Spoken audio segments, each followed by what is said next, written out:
Good morning, everyone, and welcome to our live lesson. As mentioned just now, we're going to be doing part 2 of figurative speech. And what we need to do is look at why, by sharing a document, why do you need to put in figurative language? Okay, I would like to just show you, which I'm sure you've all seen already, is, oopsie, look at the assessment guidelines for marking, and these also apply to your exam. Okay, so the first thing we've got here is that planning, opening, and content. Obvious planning has occurred, you get a mark for that because it's quite easy to see if someone hasn't planned an essay. The opening sentence is engaging, it's going to catch the reader's interest. Okay, and that was for a specific essay. But look at this. Use varied sentence lengths and punctuation. Long sentences, in other words, compound sentences, complex sentences, short sentences. If you check your assessment guidelines before you write it, you'll see, do you need a list in that essay? Is there an exclamation mark, a question mark? Is there a colon? Is there repetition, a superlative adjective? You must check this before you write your essay. So when you make your plan, you can add these things in. Well-chosen adjectives, at least 2 interesting metaphors, at least 2 interesting similes, appeals to the senses, sound, touch, hearing, etc., and interesting adverbs. Okay, so you've got to think of all this. That's why you have to plan and even look at the spelling and punctuation. If it's perfect, you might get 5, mostly precise and effective, somewhat 3 marks, occasionally 2 marks, no good, imprecise and ineffective 1. Then the content, if you're writing a story or you're doing an argumentative essay, imaginative and original, you'll get 5 points. Interesting and original, 4. Some originality, the rest is kind of similar to the book. Occasional or does it fulfill the basic criteria, only 1 mark. So those are the kind of things you needed to look at before you even write your essay. Okay, very important, and that's why we are learning about figurative language. Okay, figures of speech. Okay, let's go back to our document we were looking at last time. So we don't miss anything. Right, and we said figurative language is language that uses a figure of speech for a description, things that cannot be understood from normal literal meanings of individual words. It's generally used so the reader can visualize what the writer's imagining. This allows you as the writer to manipulate the reader's mind and give him an insight or a new perception of something. Last week we looked at alliteration. Oh, I got the wrong document. We looked at alliteration, and you have to remember it's because it's got a double L, which is a double consonant, and we're looking at consonant sounds when you look for alliteration. Then we looked at assonance, where it begins with a vowel and ends with a vowel. That's your trigger to remember. It's about vowels rhyming in 2 or more words, which must be close enough together in a sentence to create an effect. Okay, now hopefully today we'll get on to a metaphor and maybe onomatopoeia. We'll see how things go. Okay, we said figurative language really enhances your writing. The emotional tone of writing is the mood. It creates, symbolizes, or suggests. Maybe you have to write your location or setting. That's when you might need some emotional stuff. And the figurative language can communicate themes and emotions. Okay, so we looked at those things last time. And we said, remember, figurative language makes a comparison that's not meant to be read literally. Something is literal, it means word for word, with its meaning. They are intended to create a connection of some kind or highlight something significant. These literary devices help create word pictures for the reader. And that's why metaphors are great, because you are creating your own word picture for your reader. Okay? And there is a little example of personification. We're making a ladybug into a person. But we will look at personification just now.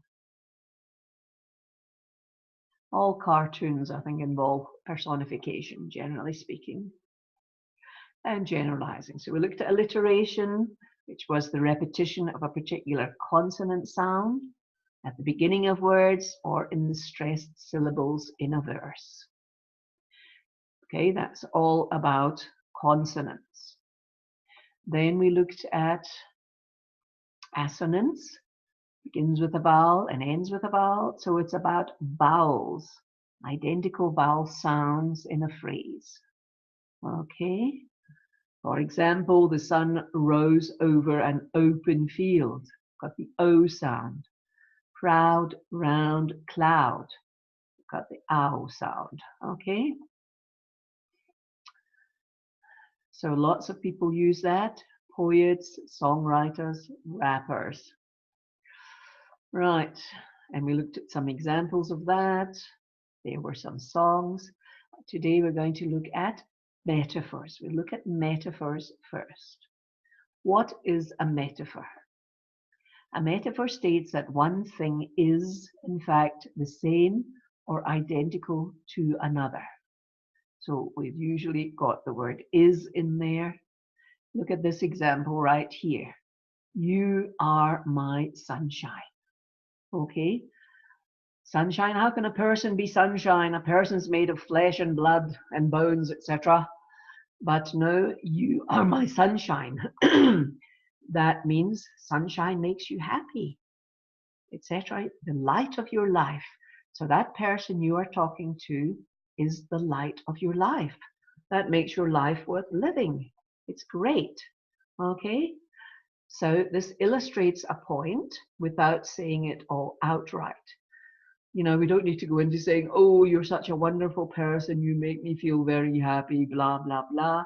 We just need to say, you are my sunshine. There's a song all about it. You probably know it.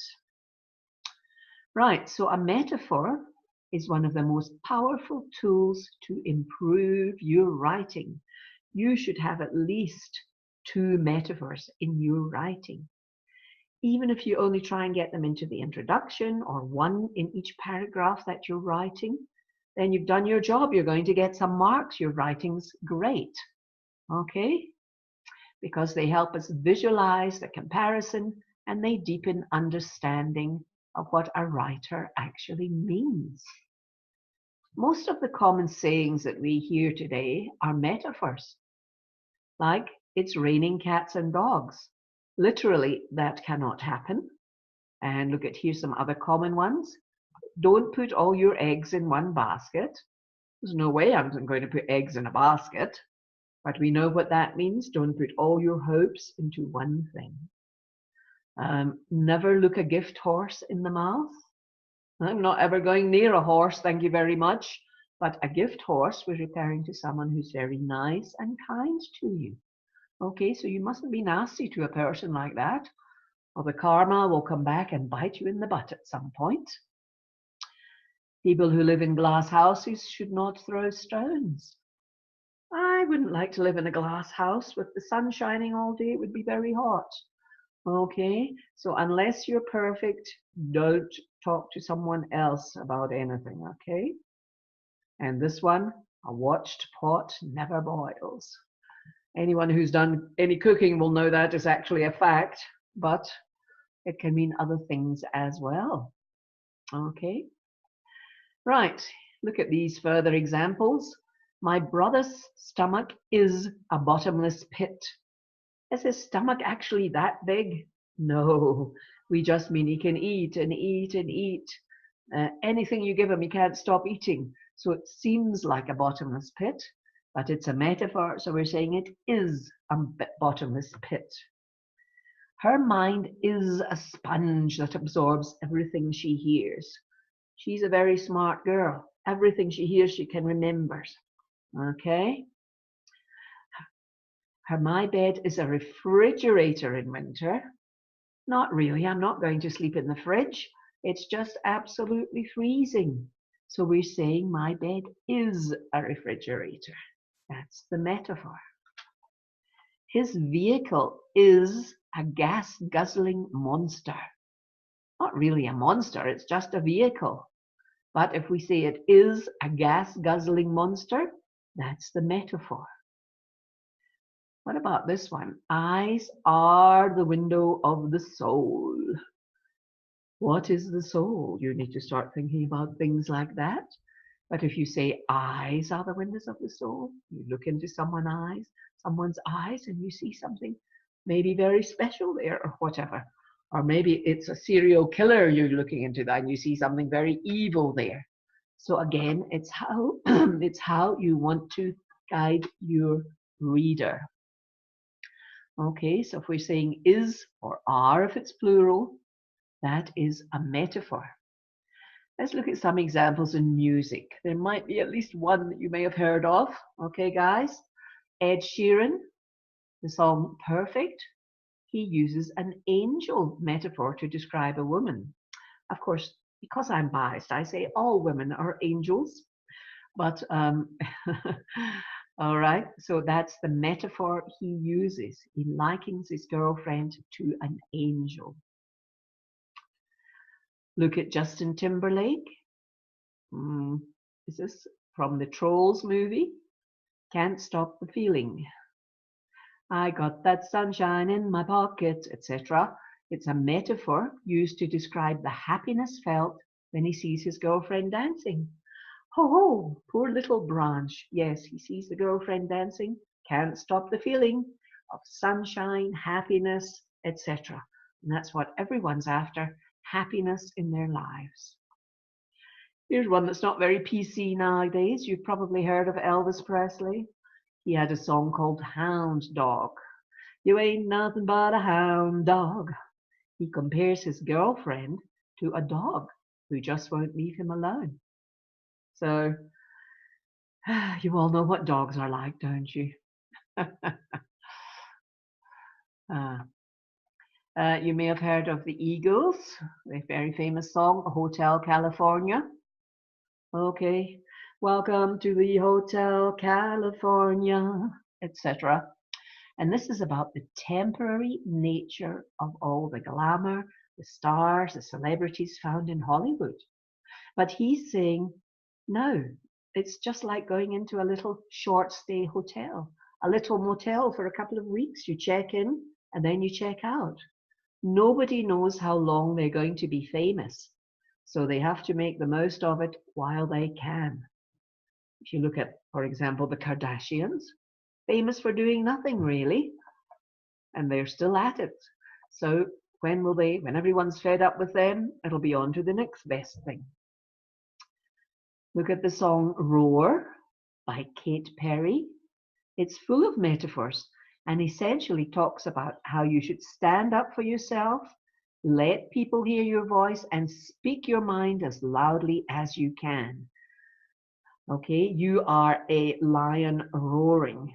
Okay, so never be a little mouse and stay quiet. If there's something you don't like, something you want to discuss, stand up for yourself, stick to your guns, let people hear your voice and speak your mind. Another metaphor here, David Guetta, he's the French DJ, titanium. In this dance classic, a female compares herself to one of the strongest metals on the planet, titanium. She's showing that no matter what you throw at her, talk to her about, how much you try to knock her down, you won't succeed because she is titanium. That's the metaphor. Okay, a song by Adele, who's mostly into all the ballady stuff. Set fire to the rain. The writer compares a meaningless life to a dead person and how her boyfriend brings her back from the dark dead feelings she has and resuscitates her from there and makes her life happy. Okay? So her life was meaningless. She felt like a dead person, but today she is happy because of that. That was the metaphor. She has a meaningless life, and her boyfriend brings her back from that dark place and resuscitates her from death. See metaphors everywhere you look. You've probably all heard of this 80s song, Born in the USA by Bruce Springsteen. Okay, now this song has caused a lot of confusion and misunderstanding because people only hear the chorus and they think it's a patriotic tribute to the USA. Okay, but it was actually written as an anti-Vietnam song because of the way the USA treated its Vietnam veterans when they came back from the war. Okay, politicians decided, right, we're going to send all our young soldiers, all our young men over to a war in Vietnam, okay, for political reasons. These guys landed in Vietnam. They had no idea what a forest, a jungle, or anything looked like because they came from the city. There's no way that you can really fight against locals. Okay, and then in the meanwhile, while they were fighting out there, everyone decided, no, we don't want our people dying in Vietnam. What for? There's no reason for it. So there was a very big anti-war protest and all sorts of things came into being. And then when the guys came back from Vietnam, they were not treated well. They were treated as if they were the ones that went to go there. And it was all about the politicians. So this song was written as about anti-war and how the Vietnam veterans came back and were not treated well. So that's just a few songs that have metaphors, but just about every single song does, if you care to listen to the words. Right, I presume a lot of you have read the series of Harry Potter by J.K. Rowling, who is really good at comparing one thing to another. The whole series is full of figurative language, which shows even deeper histories to the characters and the wizarding world. These comparisons often have hidden meanings that are later revealed in the series. So you can't just read it on the surface. When you read a metaphor there, it's going to have a meaning later on, and it should come back because you've got such supersonic memories. Okay, just look at this one. Harry Potter and the Sorcerer's Stone. Mrs. Dursley was thin and blonde and had nearly twice the usual amount of neck, which came in very useful as she spent so much of her time craning over garden fences, spying on the neighbours. So in this metaphor, Rowling compares Dursley to a crane, a bird that's graceful but very powerful. So a very long neck over the neighbour's fence watching what's going on. That's the metaphor. Mrs. Dursley is a crane. Okay, look at the next book, Harry Potter and the Deathly Hallows. For him, shouted Snape, expecto patronum. He says his Latin words. From the tip of his magic wand burst the silver doe. What on earth is that? She landed on the office floor, bounded across the office, soared out of the window. Dumbledore watched her fly away, and as her silvery glow faded, he turned back to Snape and his eyes were full of tears. After all this time? Always, said Snape. Now, doe, a deer, a female deer, for those who can't remember. So the silver doe is a very powerful metaphor in the Harry Potter world. Why? Because Snape has always loved Harry's mother, Lily, even though she married someone else. So the doe itself represents everything that Snape saw in this woman, Harry Potter's mum: grace, strength, and beauty, as well as the fact that she never stayed. She was always running away. Okay, so the silver doe, a powerful, powerful metaphor. Yes, somebody got doe a deer, and which songs it came from. Well done. Right. Harry Potter and the Prisoner of Azkaban. Now, here's something I'm not sure that you were aware of. Dementors are among the foulest creatures that walk this earth. They infest the darkest, filthiest places. They glory in decay and despair. They drain all peace, hope, and happiness out of the air around them. Get too near a Dementor, and every good feeling, every happy memory you have will be sucked out of there. If it can, the Dementor will feed on you too long, and it will reduce to something like itself, soulless and evil. So what is a Dementor a metaphor for? It's quite a complicated one because it's not explicitly or openly stated, and the reader has to look deeper, think more deeply. Dementors are a metaphor for depression. Nobody wants to be depressed, or nobody likes to be depressed. They want to be happy. So if the Dementors come near you, they're going to drain all that hope and happiness out of you.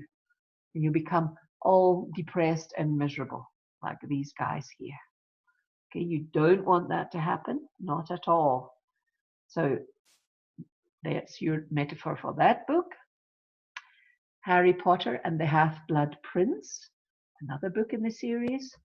I don't think you should be an Aurora, Harry, said Luna unexpectedly, and everybody looked at her. The Aurors are part of the Rotfang conspiracy. I thought everyone knew that. They're working to bring down the Ministry of Magic from within, using a mixture of dark magic and gum disease. Is that plausible? Right, Luna Lovegood is one of the most beloved characters in the series. However, she's also a metaphor for the moon, because in Italian or indeed Latin, Luna means moon. And the moon is a mythological sign of madness. Okay, crazy, mad, a bit woohoo. Luna has been described as glowing and pale in the books. Again, the moon-like metaphors. Luna is quite quirky, and some even call her mad because of the conspiracy theories she believes in. Okay, so there's your conspiracy theory. They're bringing the Ministry of Magic down with black magic and gum disease. Okay, so that's your metaphor there. The moon, madness, conspiracies. Harry Potter and the Chamber of Secrets. This is going to be a complicated one. Well, first the committee took turns in talking about why we were there. Then I stood up and said my bit, how Buckbeak was a good hippogriff, always cleaning his feathers. And then blah, blah, blah. Okay? Rowling even likes to make one character a metaphor for another character. Okay? And Buckbeak is the most prominent example of this. Buckbeak is a mythological creature that's put to death after attacking a privileged student. And Buckbeak is a metaphor for Harry's godfather, Sirius.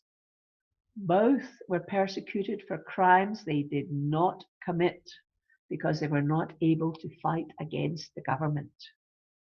Okay, look what's happening in Hong Kong at the moment, people fighting the government. Okay, but in the book here, one character's a metaphor for another.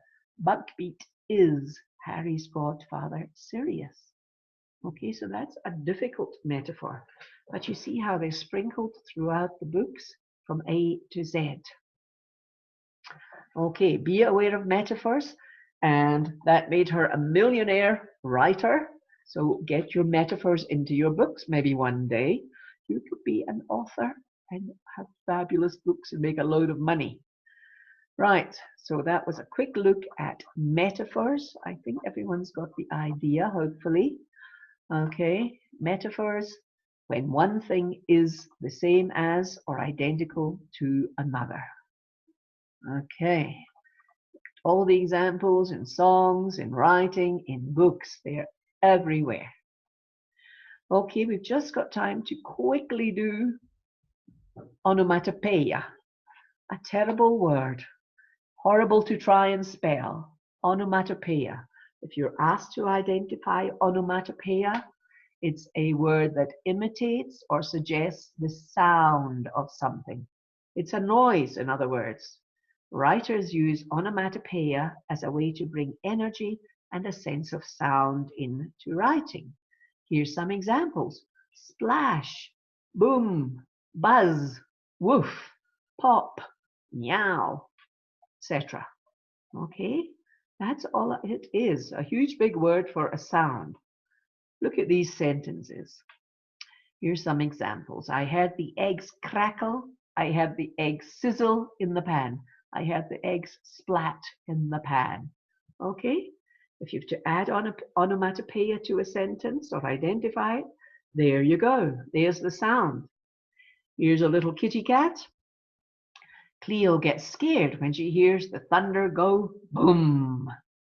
Okay, yes, crackle. Someone's come up with their own sound. Good. Snap, crackle, pop. They don't do that anymore.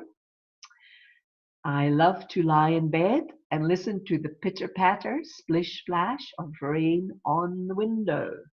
That's the sound you're hearing. That's your onomatopoeia.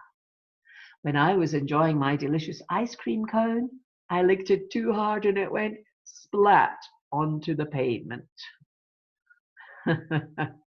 That's going too far. Okay, so onomatopoeia is just a sound. Somebody's clattering and clunking, banging, crashing, all these noises are onomatopoeia. So hopefully you've learned a bit more about metaphors today and how to use them and onomatopoeia. Okay, so thanks very much for joining us, everyone, and hopefully I will see you next time.